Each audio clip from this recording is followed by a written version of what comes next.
ole, ole, ole, ole. It's like, why would we need an intro song when Devon can just sing it?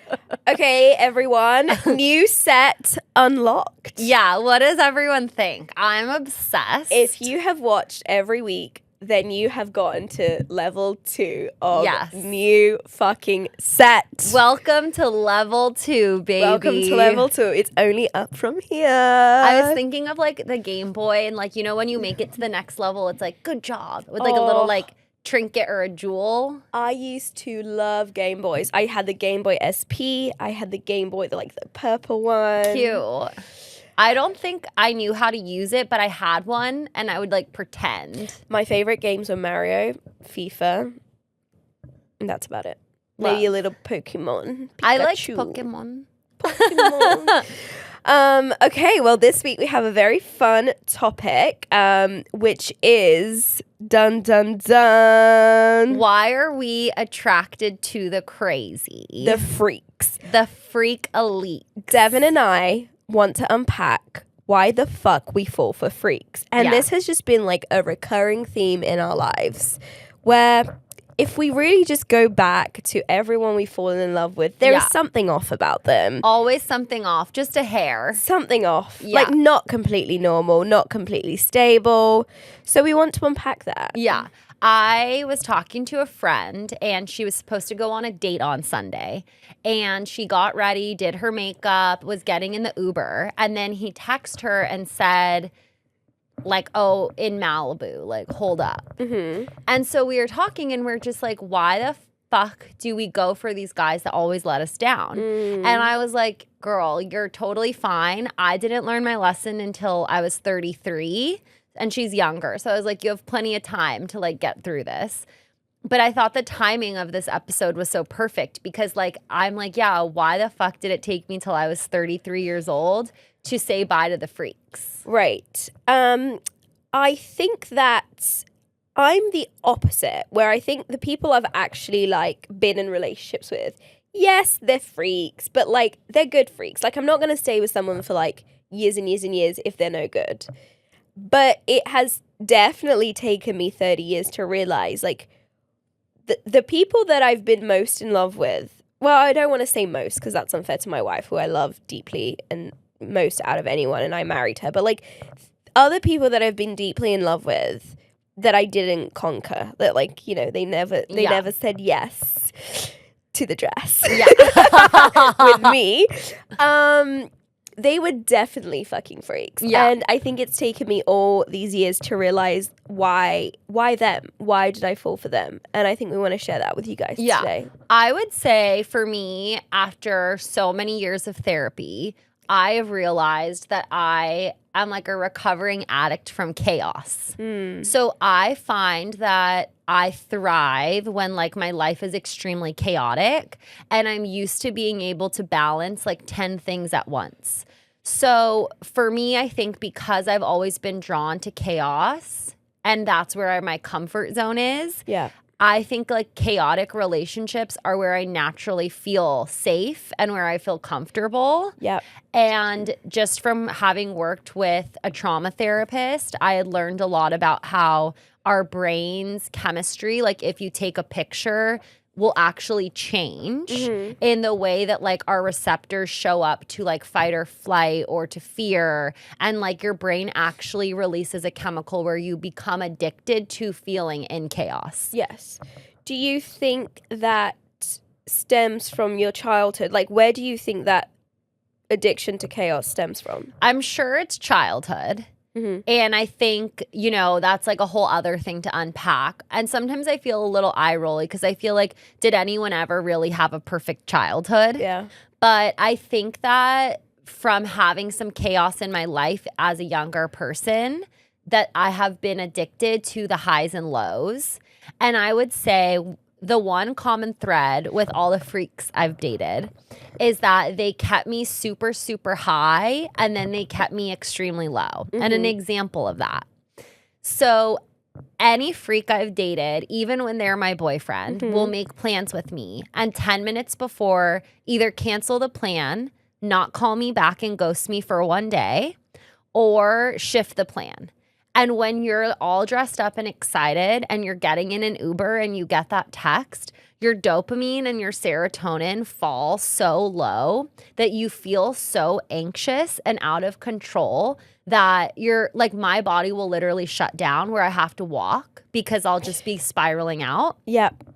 And then when they finally respond to you, you skyrocket so high that I feel like I'm like having euphoria where sometimes I have to catch my breath. Yeah, this is a good time to mention our inch of limerence. Is this a good episode to bring this up?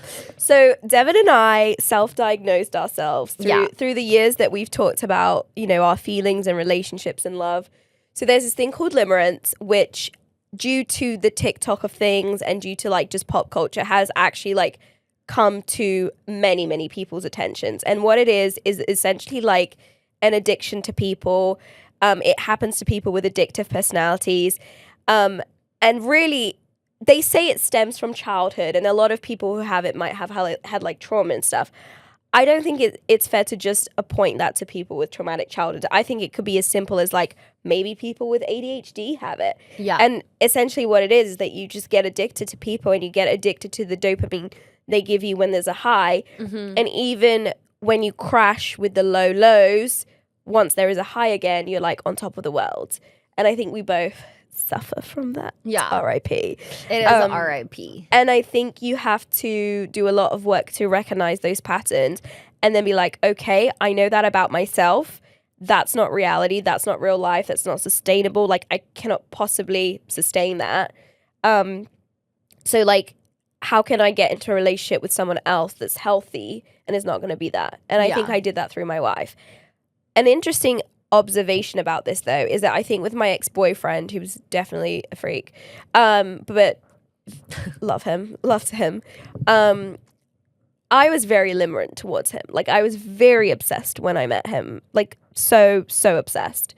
And the interesting kind of, I'm going to say it was like my own sort of experiment that I did, was this is someone I was obsessed with. And usually these kind of addictions and obsessions are even stronger when you can't conquer that person, right? It's like a fantasy. But in the end, we did get into a relationship. And I always wondered, like, great, this is perfect. This is what I wanted. I'm going to be obsessed with him forever. It wears off. And so what you're addicted to isn't the actual person, but it's the fantasy. And maybe that's even stronger when you can't have them because it's the fantasy of, like, something else. And maybe you use that fantasy to self-soothe, like when you're going through hardships and you need them as a coping mechanisms. So like the thought of them is this like huge coping mechanism and fantasy. Yeah, I think like coping mechanism and fantasy are two great points because it kind of leads me to my other thought, which is like validation. And I think that everyone, man or woman, wants to feel validated. Yeah. And I think a lot of like my freako obsession is the constant need to feel validated by the person that you have this like fantasy relationship with. Because when you're feeling in a state of confusion and you don't know what's going on, which usually is the case with the freak, then when they do validate you, I think it gives you hope. Yeah. And it like contributes to like the fantasy that you create in your head of like putting them on a pedestal. And I think there is validation, like you see validation where there is none. Yeah. Like they might send you something. Yes. And you will perceive that in such a different way. Mm-hmm. Like you think they're sending you signs. Yeah. But there is fucking no signs. Yeah. And like I'll be so fucking real about this. Like when I think about that, and this is just like down in a ditch type of vibe, but like when my ex was cheating on me with hookers and I would find out and then he'd like come back to me, I'd be like, well, like he likes me more than her. You're like, Devon, 10, hookers, nil. Yeah. And I'm just like, yeah, baby. And you think that's a win. Yeah. I'm like, fuck yeah. And then we're like going to bed next to each other and I'm like 50% so grossed out. Like I need to get an STD test. Someone send me help. And then 50% like he chose me tonight to sleep next to him. And it's just wild because like people might hear that and be like, you're crazy. Yeah. But I think it can be translated to less extreme cases. Here's an interesting thought experiment. I mean, Devon and I have sat in sofas, not this one, but other sofas, and we have spent hours dissecting this, hours crying to each other, and hours like being real to each other, being like, this is an actual fucking disease. Yeah, and it's like, a disease. And I think more, I mean, like, is it a disease? We don't know. But I think more people suffer from this than like they think or they know, and they might just call it like unrequited love. But it's not just unrequited love. It's like an addiction. It's like an obsession. It's like, you know, this thing of itself. But here's an interesting thought experiment something I've thought a lot about with this topic. Is there a pattern? So the freaks we fall for that we get obsessed with for no fucking reason. In previous episodes, I've disclosed, for example, that some of them have been really fucking ordinary and I've gotten my heart broken and they're so fucking normal. Yeah.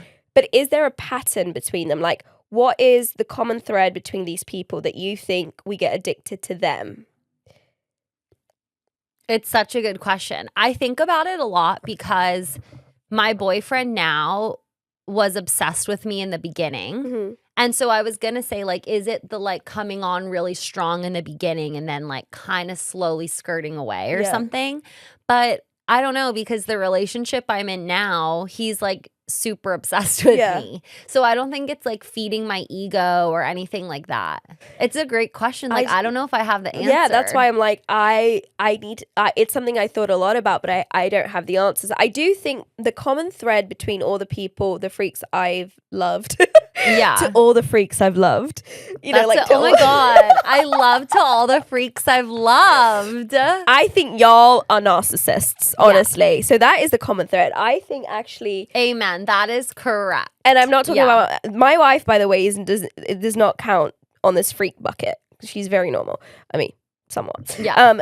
We're all a little not. We're all, I would say they're all narcissists in the sense that, I mean, narcissism, and I say this not in like an actual mean way. Like, narcissism is a thing, and there is a spectrum of like how narcissistic you are and how not. And I think they're on the spectrum, and some higher than others. And I think because of their narcissism, they have this weird kink of loving attention. Even if that attention, you know, you're leading someone on. You know that someone's falling for you. Yes. You know that person is in love with you, and you keep it going. Yes. Because you get off from someone like worshipping the ground you walk on. And I think that's sick. Yeah, and knowing that like they'll stay around. That's sick in like a sick way. Not like that's sick, great. Like that's awful, because you lead people on because you're like a leech. Like, you just leech all of that adoration. It's like chapter 1, help, I love a narcissist. Because I think what you said is so fucking correct. Like, I would say every freak I've been with is a narcissist, and they have led me on in a way where it leads to so much confusion. And that's why, like, I'm calling you because I'm like, look at these messages I'm getting, or look what he said to me on the phone, or this is what he told me in person. But then the actions don't action out, and so it leads you like always like chasing it because you're like, come on. I have been in so many relationships where I knew that the guy never wanted to be with me, but he told me that he did.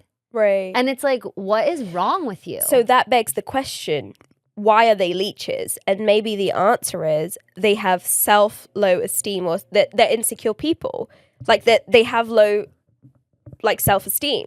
So they need that, you know, adoration. Yeah.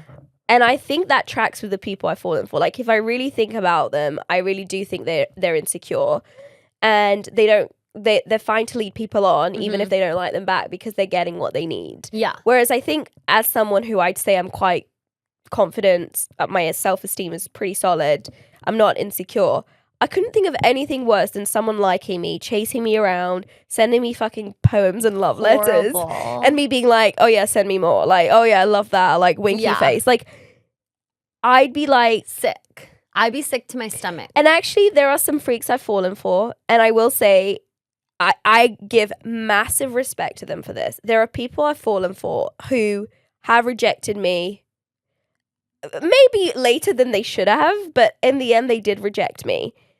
And I'm so happy they did. Yeah. Because once they rejected me, it took a day to get over them. 24 hours, 3 business days. We love their rejection, though. And I was like, great.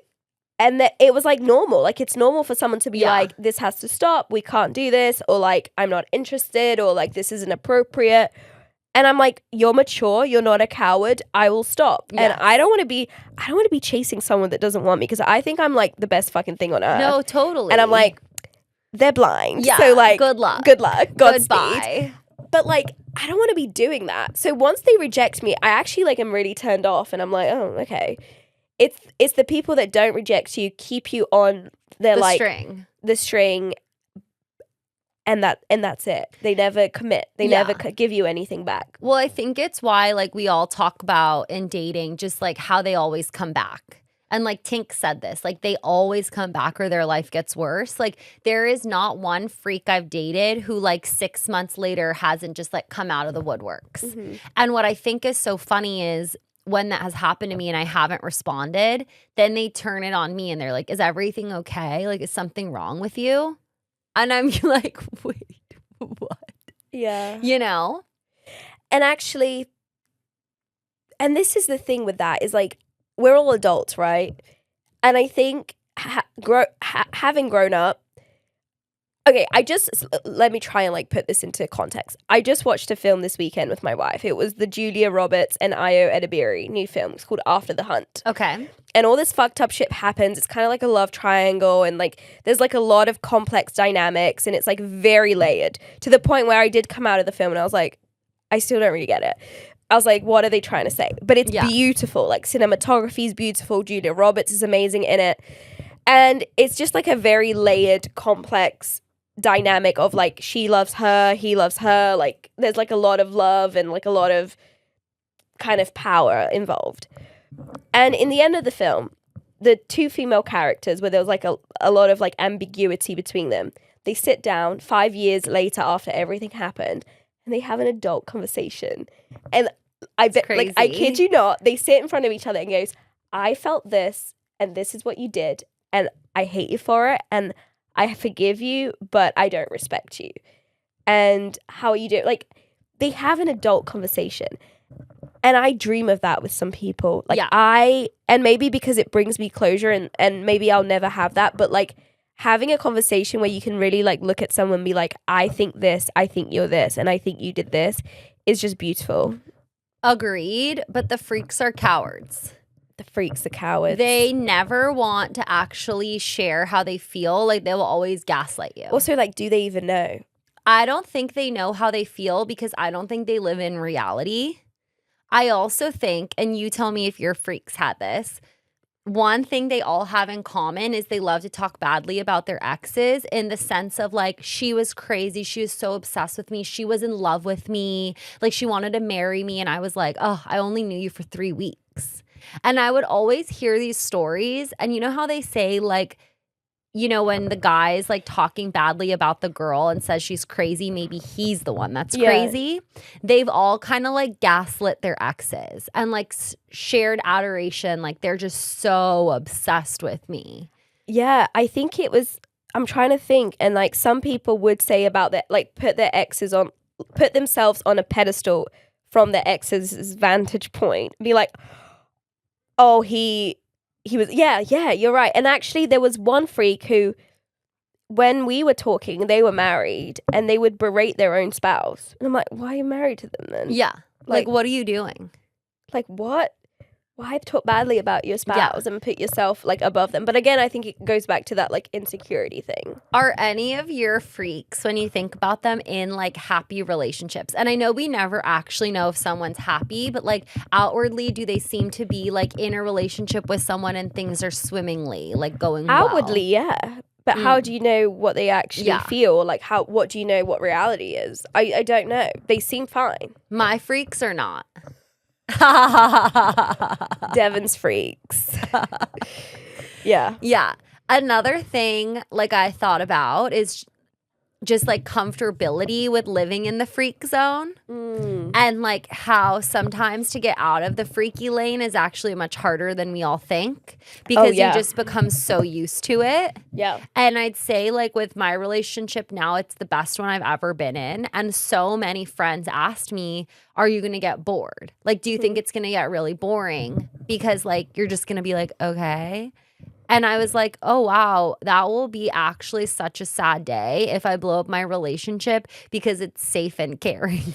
That's how I feel. Like, Yeah. my relationship is so safe and caring. And sometimes I'm like, and you think over and over again, like, is this what it's supposed to feel like? And it is. It's not supposed to feel like the roller coaster. It's not supposed, although, like, we do go on a few little rides here and there. You do put your seatbelt on a few times. She keeps me on my toes.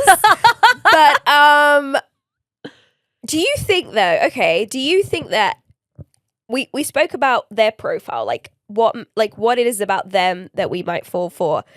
Do you think there's something about us? I mean, obviously we mentioned the like addiction, the limerence, addiction to chaos, addiction to people, the dopamine. Do you think we have like fucked up attachment styles? And we haven't done an episode yet where like we dig into them in depth, but like, do you think everyone who's anxiously attached are more prone to the freaks? I think so. And the reason why is I think we have a lot of mutuals that have had some like gnarly relationships. All of Devon's and mine's friends are anxiously attached. There are some major anxiously attached in Yaz and I's lives, and they have all been with freaks. And so when I think of some girlfriends that are in like who haven't like had these stories that I've had, they are not anxiously attached. Like they seem to be in like much more secure relationships. And so, or like securely attached. And like when I would tell them like, this is going on, they'd just be like, Devon, get out. Like, what are you doing? Yeah. And I'm like, oh my gosh, like me to get out today, it just can never happen. Like that was never like in my thought process of even being like realm of possibility. So like I do think it's anxious attached. Trust me, like I know something, I feel so much better now, but like during those times in my life, something was fucking off. Yeah, I'm now thinking like shit, I definitely stayed in some situations where I was too anxiously attached to leave. But I also know a lot of girlfriends who are also very avoidant, and they will date the freaks or like fall for the freaks who are also anxious. But then it's like, do you think people call us freaks? I would love to know if I lined up my freaks, like what they would say. I will say this about us though. Yeah. If we are freak, I mean, we have a fucking podcast where we literally like dissect how fucked up we are. Yeah. I don't think ultimate freaks have that much self-awareness. Yeah, and like the ability to like look inward and like, be like, this is like we will literally get the DSM out and be like, I've got that. Yeah. I'm a bit of a narcissist. I'm a bit of this. I'm a bit of that. Like, yeah, I love, we're sometimes I think freaks. Though, like, was the dick so good? Because like a little bit of me wonders, like, did the freaks all like, I was obsessed. Yeah. Like I'm gonna challenge like, you and just say I don't think it was the dick. Okay. Because not that I have seen your freaks' dicks, but I'm just imagining. Yeah, that's fair. And I know what you're thinking right now in your head. I'm thinking of one freak. I know. And I'm like, I know. You cannot pay me to think that you stayed for the dick. Please. Agreed. It's not the dick. Yeah, it wasn't the dick. It's your dopamine rush. Yeah. But yeah, I like have always, you know how like you have intrusive thoughts and like there's the Sex and the City episode where who is it? Who like says to Big, like, if I could tell you all the things, like after he breaks up with Carrie. I did not watch Sex and the City. Okay, but there's like this, that's kind of wild. I know. But then again, I can't even remember her name. I was watching like Will and Grace. Okay, I was like, Will and Grace. Gays. I think like Sex and the City was just way too heteronormative for me. That's fair. In a time, and again, timing is everything. If I was to watch Sex and the City now as a 30-year-old, and they were only beginning their chapters around 30, right? So I think that'd actually be really exciting. And like, I need that to prove to me that I'm still young. But when I was 15, I needed like representation, and I was like, L Word. Oh my God, I'm guessing you never watched the L Word. So I remember once I watched it because I was just like kind of like intrigued. I was like, oh, like what is this? Yeah. But like don't think I got into it. I think I watched one was watching episode and because was obviously I like, was in the UK, so it's not like we Yeah. even had cable. Like we didn't have the shows, so I was watching just like clips of the show on YouTube, and then like ended up knowing what was happening. And there was one scene I will never forget. I was like 15, and I watched the scene between Tina and Bet. They were like a couple. One of them's played by Jennifer Beals, like. And one of the ladies is like pregnant, like 9 months pregnant. And I think she must have been pregnant in real life. And they filmed this sex scene. And I'm like, that's what I want. That is it right there. That's so like, funny. Mecca. Yeah. So do they show like anything besides kissing? Oh yeah. Oh, it's very vibes. raunchy. Oh, fun. It's amazing. Okay. It's incredible. But it's also done in like a very beautiful, like sexy, centralized way. It's not like Yeah. Also, whoever says scissoring is fake is like, you don't know how to do it. Like, scissoring is very real. I think like when I think about scissoring and I see it, I just like don't understand how it could feel good. Oh, it's amazing. Yeah, I know like I'm just not educated in this space. I can like show you afterwards, after this. I can like show you the like aerodynamics, like the positions. Yeah. But it works. So the lesbians who are like, scissoring is fake. I'm like, you haven't done it. Right. Fair. Yeah. It's amazing. So like, I guess with the like last thing I'd want to say about the freak leaks, like, do you think at the end of the day, like all freaks have like some type of like sociopath tendency? Hard to say, but yes. And even if what is wrong with them is, it doesn't have to be some like wild thing like, oh, he's bipolar or he has borderline personality disorder. I think it can be as simple as like, oh, they're a bit of a narcissist. But I don't think anyone that you fall for that is truly like securely attached, that is secure, is going to give you the wildest ride of your life. And it shouldn't be that way. Yeah. I think there is a world where two things can be true at once, where you can go for like, you can have a really secure experience where you feel stability and you feel like things aren't precarious and you feel like you know where you stand and you feel like you can communicate and you feel like you're not left confused. You feel like they're not speaking in riddles and they still really love you and you're still going to have exciting times. I think you just need to like recalibrate what that looks like though. Yeah. Because I think our whole lives for people like us, and hopefully other people watching this, maybe it's not just us, like you're used to one thing. Like, you know, when I grew up, I witnessed, like my parents are the most me person ever. Like I'm truly a mixture of them. So they're very like animated, very emotional, very extroverted, very like they're very emotional, like they feel everything to such depth. Like my dad is like a very emotional man. He cries at everything. So like I saw a lot of conflict growing up, like a lot of fighting. And that's not a bad thing because I also saw a lot of like conflict resolution. But it was kind of inevitable that I was also going to be like them and also like kind of recognize that that was the norm. So in all these dynamics I've had, it's very much like, let's find the chaos so that we can then like find the resolution. Yeah. Like, and it's like, do we really need to find the chaos? Like, do we really need to find the fights? Like, and I'm only just learning now how to like not be that way. Yeah. And really like unpacking that and really like, for example, like my wife, so one thing that she's trying to help me with, and I know that like, I really need to do more therapy on this. And I kind of have a little bit, but I need to do more work on it. Is like, I'm very emotional. Like, I feel someone can, I can give someone the power to ruin my day. Someone can send me a text and it will ruin my day. And when I say someone, I mean her. So she might say something, I might take it the wrong way, especially when it's like a text where like, it's hard. It's very hard to interpret. Also, she's not someone who's like sending emojis. So I just read everything like very like bluntly. And I'm like, it honestly sounds like very angry, but she's not. She's just like busy and texting. And sometimes I will take something the wrong way. And I will feel emotion straight away. And I'll let that ruin my day. And she's trying to teach me like, okay, first of all, how can you not let other people control how you feel? Like, you have the power to control how you feel.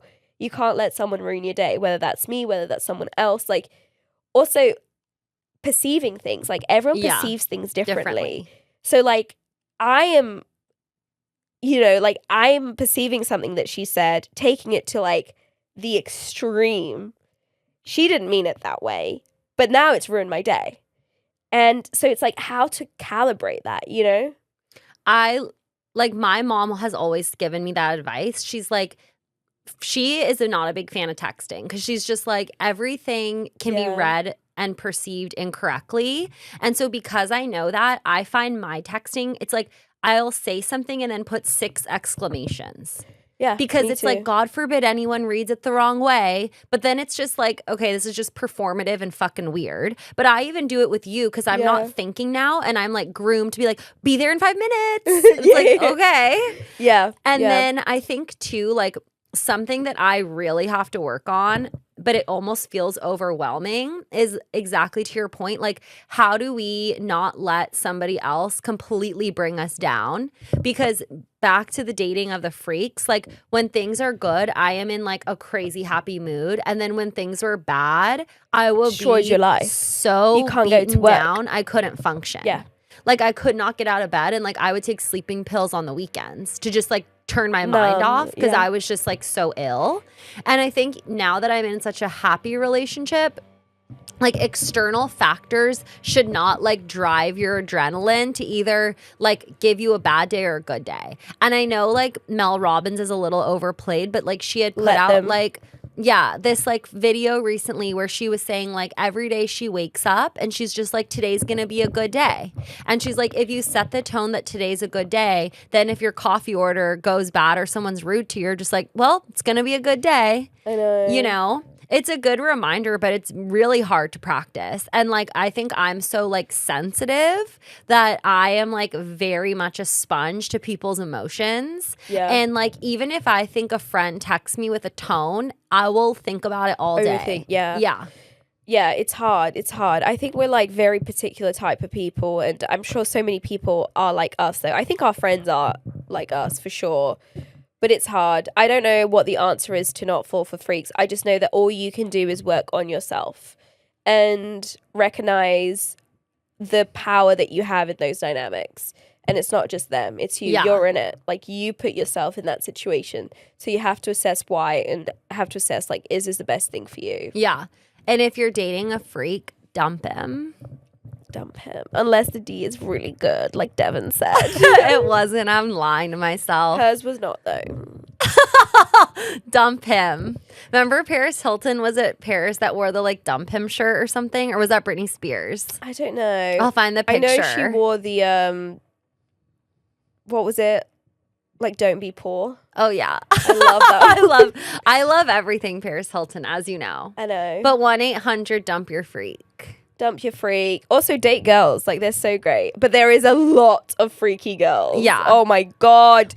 Girls are fucking toxic What's too. the thing like in lesbian culture called like pack your car or something where it's like U-hauling. oh yeah. Pack your car. Devon's answer to U-hauling.